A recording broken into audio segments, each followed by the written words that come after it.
We're now ready for the next stage. The flattened matza dough is now sent over to the next table. On the next table, a worker with a special rolling pin with pegs in it rolls it over the matza to make all the holes that we have in the matza.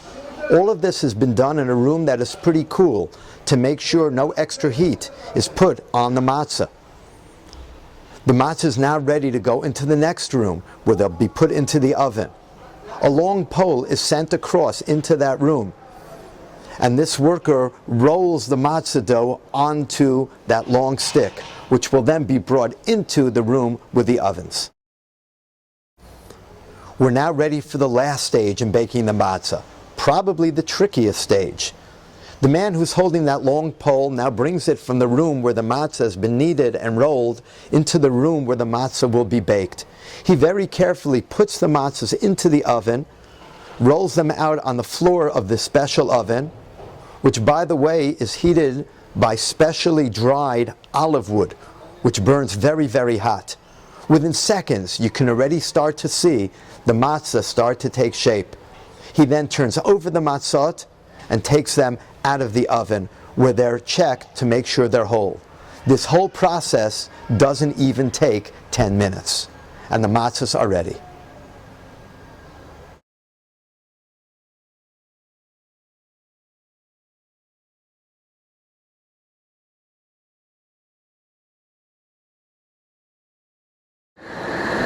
We've come now to Ramat Beit Shemesh, the place where I live.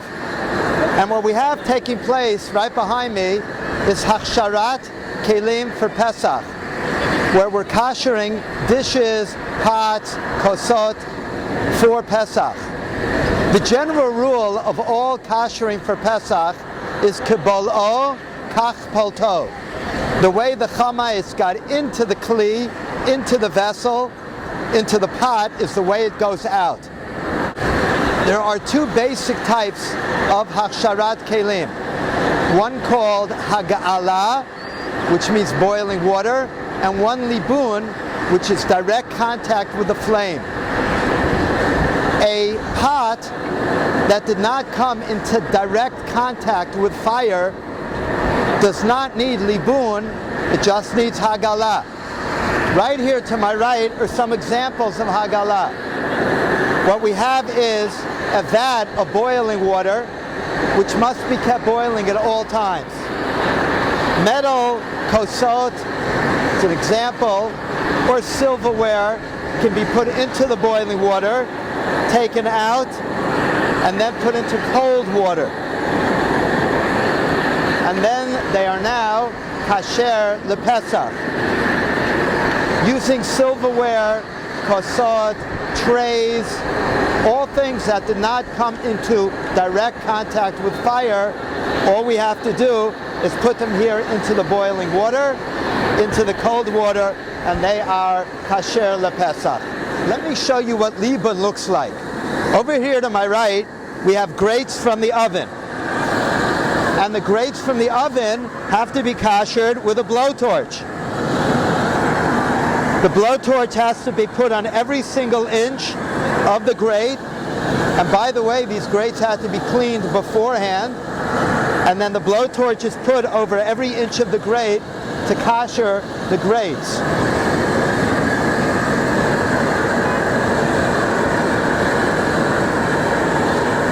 He's being very careful to make sure he doesn't miss a spot.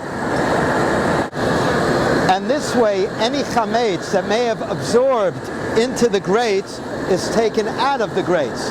Again, since the chametz came in directly with contact with the fire, it must be removed. Kibol'o kach polto. The way the chametz got in is the way we have to take it out.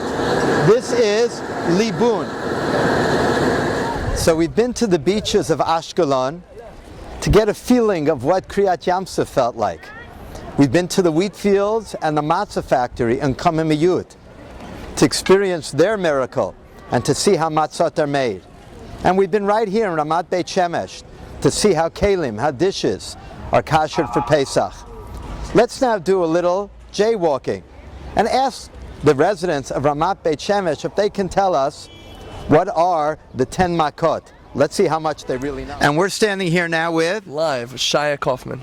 Shia Koff. Shia, where are you from originally? From Muncie, New York. Also Muncie. We had someone else before from Muncie. And you live now where? I live now in Ramat Beit Shemesh, Aleph. Ramat Beit Shemesh. Beautiful. And how long ago did you make Aliyah? I didn't make Aliyah. I was born here. You were born here, so I've been here now for 4 years. Beautiful. So you were born here, then you lived in Muncie and back, but now you're here. Yeah. And what do you do? I do international trade. International trade. So you trade nations? I trade nations, exactly. Okay, very cool. Very, very good. Okay. I do. We do medical products mainly. Beautiful, beautiful. Okay, we're asking a really tough question here, and we want to know if you could tell me. This is hard, and you can't trade any. You need, okay. The 10 makot. Oh my gosh. Dam, Tzvardeya, Kinim, Arev, Dever, Shchin, Barad, Choshech, Makas Bechoros, and I'm missing one. Dam,